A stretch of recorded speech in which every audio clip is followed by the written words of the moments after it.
پی آئی کے لچے لفنگے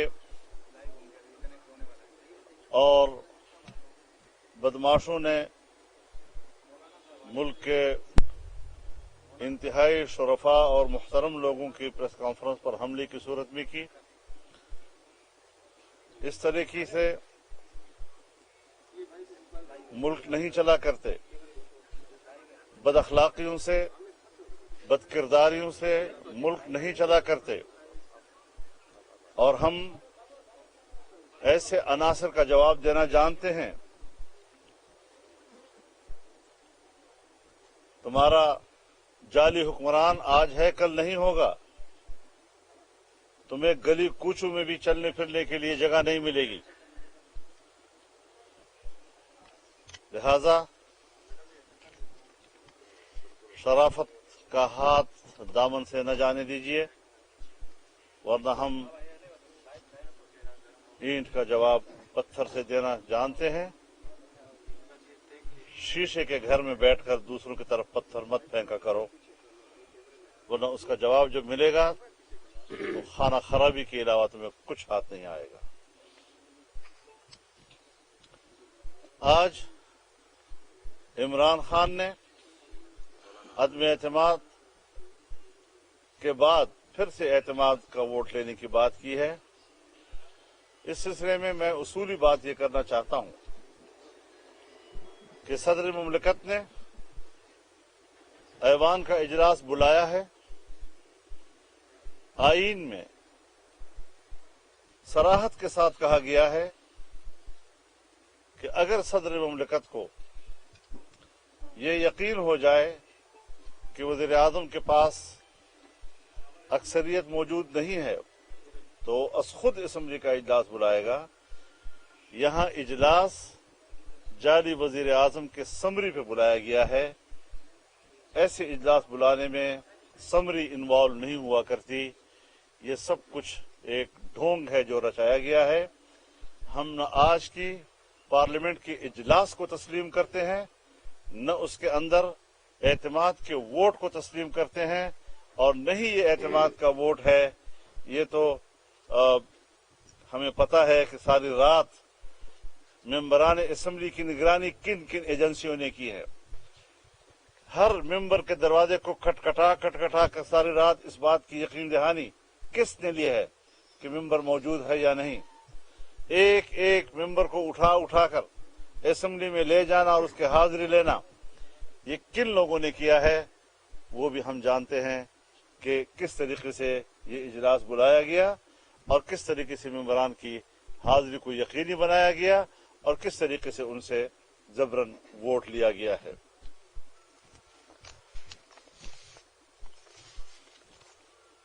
پرانی باتیں، وہی بونگیاں مارنے والی باتیں. تعجب اس بات پر ہے مجھے کہ آج پھر اس نے ریاست مدینہ کی بات کی ہے. ایک بدکردار انسان کس منہ سے ریاست مدینہ کے مقدس نام کا نام لیتا ہے؟ اور پھر عجیب بات یہ ہے، کبھی کہتا ہے ریاست مدینہ میرا آئیڈیل ہے، کبھی کہتا ہے کہ چائنا کا نظام بہت بہتر ہے، کبھی کہتا ہے امریکہ کا نظام وہ آئیڈیل ہے، کبھی کہتا ہے ایران کا نظام یہاں ہونا چاہیے.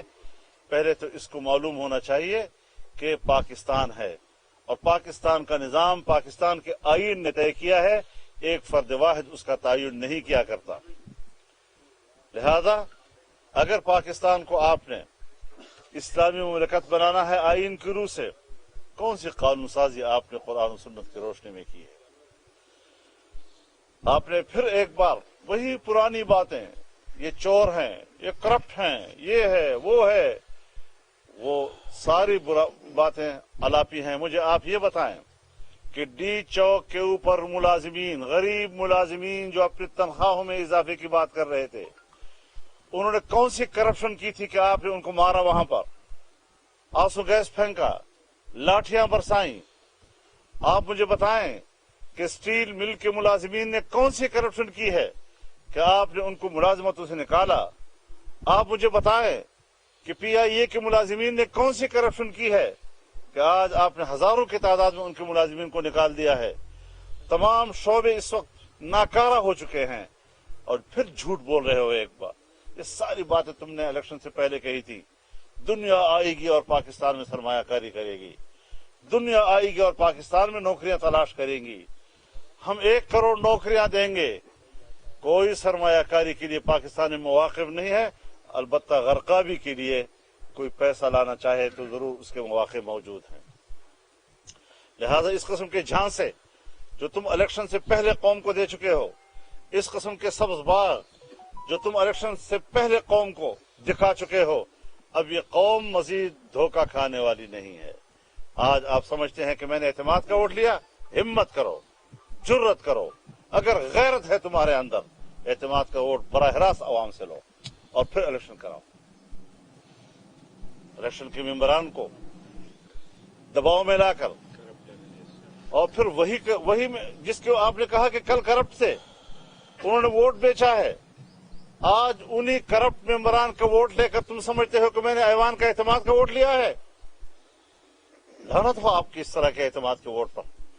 کون اعتماد کرے گا آپ کے اوپر؟ لہذا اس ملک کو مزید تباہی کی طرف لے جانا اور ملک کی کشتی کو ڈبونے کے قریب لے جانا اب وقت ختم ہو چکا ہے. اب سوائے دوبارہ انتخابات کے اور کوئی راستہ موجود نہیں ہے. اس طرح کی بد اخلاق حکومت شاید تاریخ نے کبھی نہیں دیکھی ہو، جن کے نہ کارکنوں میں کوئی تربیت ہے اور نہ اس کی قیادت کی کوئی تربیت موجود ہے.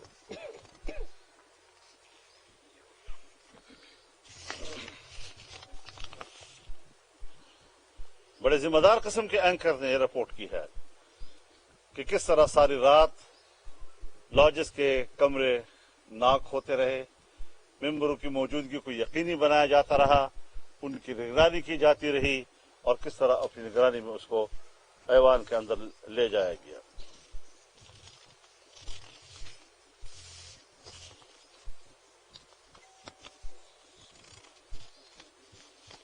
آپ نے کس منہ سے ریاست مدینہ کا نام لیا ہے؟ آپ نے مسجدوں کو شہید کرایا ہے. آپ مسجدوں پر قبضہ کرنے کے لیے باقاعدہ بل پاس کرا رہے ہیں اور اس طریقے سے لاکھوں لوگوں کو آپ نے بے روزگار بنا دیا ہے. بے روزگاری، مہنگائی، پوری دنیا سے ہمارے تجارتی روابط کٹ چکے ہیں. کوئی ہم سے لین دین کرنے کے لیے تیار نہیں ہے. ایسی صورتحال میں پاکستان کی تنہائی کہ جن خطے کے ممالک آپ کے ساتھ کوئی تعلق بنانے کے لیے تیار ہیں، نہ دنیا کے دوسرے خطوں کے ممالک آپ سے تعلقات رکھنے کے لیے تیار ہیں. اس تنہائی سے اگر پاکستان کو نکالنا ہے تو پھر نیا مینڈیٹ لانا ہوگا. عوام کو نئے مینڈیٹ کے لیے دعوت دینی ہوگی، نیا الیکشن لانا ہوگا اور پی ڈی ایم جو فیصلے کر چکی ہے، برسر میدان کر چکی ہے ایک کرپٹ حکومت کے خلاف. آج آپ کرپشن کے خلاف بات کر رہے ہیں. آپ کو شرم نہیں آتی؟ آپ نے خود نہیں کہا تھا کہ انٹرنیشنل ٹرانسپیرنسی جو ہے وہ جس کے بارے میں کہہ دے وہ کرپٹ حکومت ہوا کرتی ہے. آج آپ کی حکومت میں اس کی رپورٹ آ چکی ہے کہ 3 سے 4% پاکستان میں کرپشن بڑھ گئی ہے. ذرا اپنے چہرے کو اپنے آئینے میں دیکھو. کس بنیاد پر آپ کہہ رہے ہیں کہ ہم پاکستان میں ٹرانسپیرنسی لائیں گے اور ملک سے کرپشن کو دور کریں گے؟ آپ تو خود کرپشن کے بانی ہیں. تم نے جو خود اپنی جائیدادیں بنائی ہیں، تم نے جو بنی گالا کی اتنا بڑا محل 12 لاکھ روپے میں اس کو ریگولرائز کیا ہے، کیا آپ کو اپنا گریبان میں جھانکنے کا کبھی موقع ملا ہے؟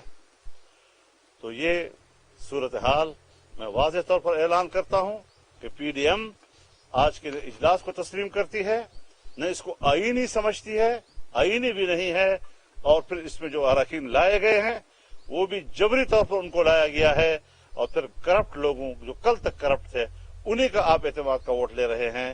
یہ کیسا اعتماد کا ووٹ ہے؟ لہذا آج کی پوری کارروائی کو ہم مسترد کرتے ہیں.